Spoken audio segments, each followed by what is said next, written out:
मेरा एमएलए सपना आया और सपना ने कहा कि जो भी हुआ है ठीक नहीं हुआ, लेकिन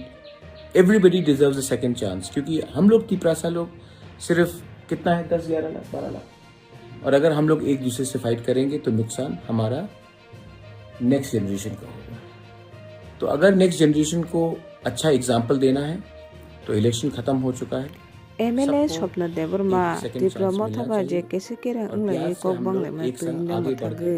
ताबो कथके तसिया बुबग्रानि याथागै रोमके शिलंगो आमते हिने ताबो कैसे मांप्ले कैसे फेमदा नरमखना हंगा काय पाठ्यक जतो कैसे केरा नो मथागै बरक तसिया